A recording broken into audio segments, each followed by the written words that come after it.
Today we're going to talk about leveling. I've downloaded the sample project management file and I'm going to walk through some of the things that I'll be looking for in the assignment. First of all, the first point talks about find Slack for tasks. In order to effectively see that, let's go add the Slack column to our project. We do that by inserting and we look for total Slack. We've now entered that column in for us. Next thing we want to do is we want to be able to manipulate priorities in the project. So again, I'm going to go over to task name, insert column, and let's pick on priorities.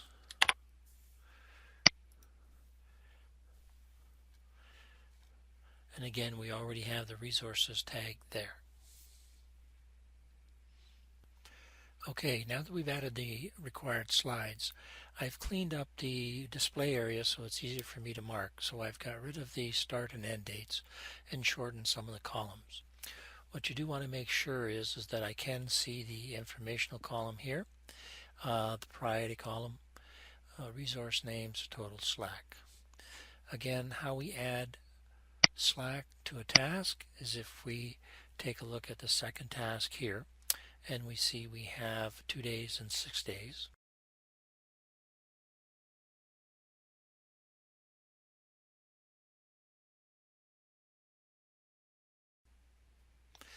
Notice that the Slack is the representation between the difference of the longest task in the project, in this case 10 days for task 17, and the 4 days for task 2, which gives us 6 days Slack.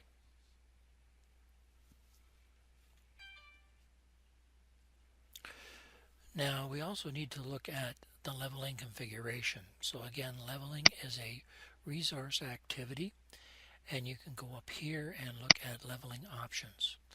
Again, you can see that we're leaving leveling on manual, which I highly recommend.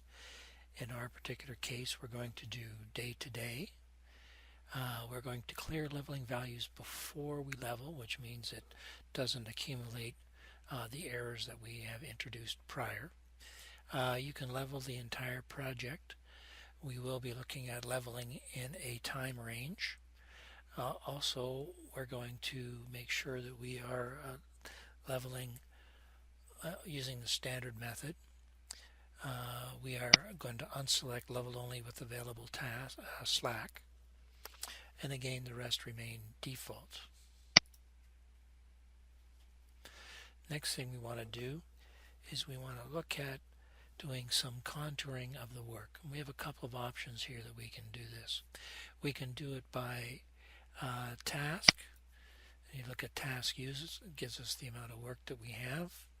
Again, if we zoom in on the entire project, we can see the hours that we have assigned to the task. And we have the ability to alter those.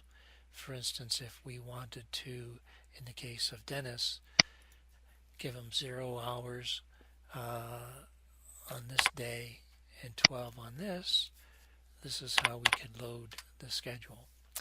We also have the ability to do what they call work contouring.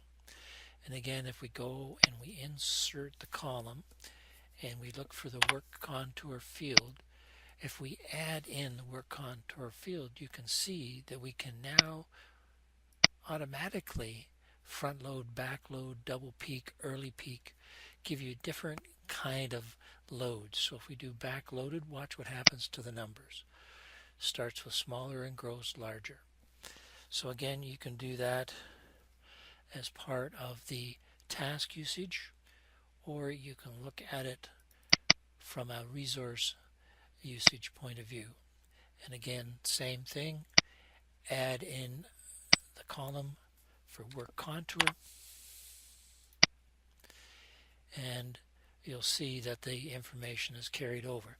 Again, one is by task, one is by resource, depending on what you want to do. You can also, in the final section, if we go back to our Gantt chart, you can use priorities to influence how tasks are actually adjusted. So if we go to this section and we say we want to level these two tasks, and we're going to say level selection, you can see what happens. Again, it'll extend the one to the other. I'm just going to undo that. If I go here and I just make this one part complete, and I now say level selection, same problem, or same solution, sorry, if we do an undo.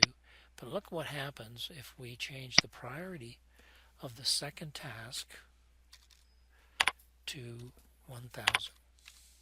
We've given it a higher priority, and now again we select the same two tasks, we level the selection, and now we've managed to split the task so that the remainder of the first task will finish second. And that pretty much covers the stuff that we need to do. Thank you again for listening. Any questions, please contact me.